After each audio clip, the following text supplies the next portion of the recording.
Hello guys, welcome to my YouTube channel.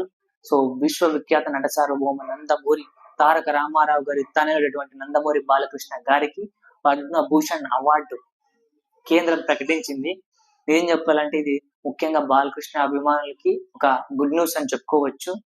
ఎందుకంటే ఈ Padma Bhushan award Balakrishna గారికి ఎప్పుడూ రావాల్సింది, కానీ ఇప్పటి వరకు రాలేదు. చాలా ఆలస్యం అయిపోయింది. కానీ మొత్తానికి అయితే బాలకృష్ణ గారికి పద్మభూషణ్ అవార్డు అయితే కేంద్రం ప్రకటించింది. ఇటీవల బాలకృష్ణ గారు తన 50 ఏళ్ల సినీ ప్రస్థానాన్ని పూర్తి చేసుకున్నారు.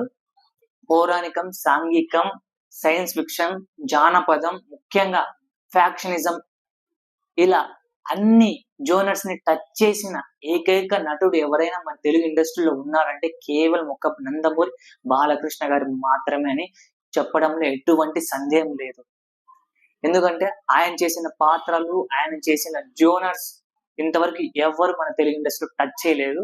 సో అలాంటి ఘనత కేవలం నందమూరి బాలకృష్ణ గారికి మాత్రమే దక్కుతుంది.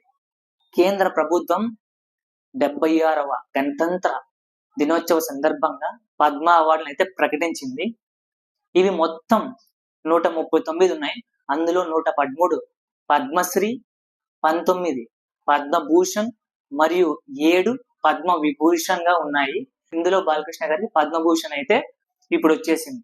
ఇంకో విషయం ఏమంటే బాలకృష్ణ గారికి పద్మభూషణ్ అవార్డు ఎలా వచ్చింది అని అనుకుంటే, కళారంగంలో తన సేవలను అందిస్తున్నందుకు, కళారంగంలో భాగస్వామి అయినందుకు బాలకృష్ణ గారికి కేంద్రం పద్మభూషణ్ అవార్డు అయితే ఇచ్చింది. అలాగే బాలకృష్ణ గారితో పాటు ముఖ్యంగా తమిళ ఇండస్ట్రీ అయినటువంటి అజిత్ గారికి, అలాగే శోభన గారికి కూడా ఈ అవార్డు అయితే కేంద్రం ప్రకటించింది. ముఖ్యంగా జూనియర్ ఎన్టీఆర్ గారు అయితే ఒక ట్వీట్ అయితే ట్విట్టర్ లో పోస్ట్ చేశారు బాలకృష్ణ గారి గురించి. అది ఏమంటే, ప్రతిష్టాత్మకమైన పద్మభూషణ్ అవార్డు గౌరవం దక్కించుకున్న బాలయ్య బాబాయ్ గారికి హృదయపూర్వక శుభాకాంక్షలు అని తెలిపారు. నిజం చెప్పాలంటే బాలకృష్ణ గారికి ఈ అవార్డు ఎప్పుడూ రావాల్సింది, కానీ చాలా లేట్ అయిపోయింది. ఎందుకంటే కేవలం బాలకృష్ణ గారు సినీ రంగానికి మాత్రమే పరిమితం కాదు.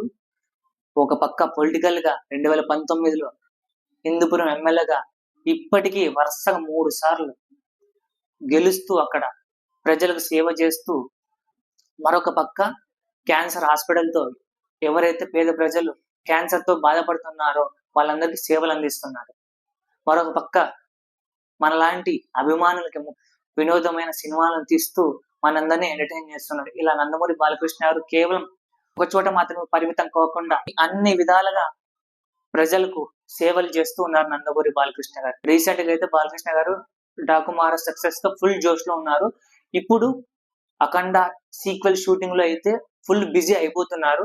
అఖండాకి బాలకృష్ణ గారు 8 కోట్లు తీసుకున్నారు దాదాపుగా. అది 2021లో వచ్చింది.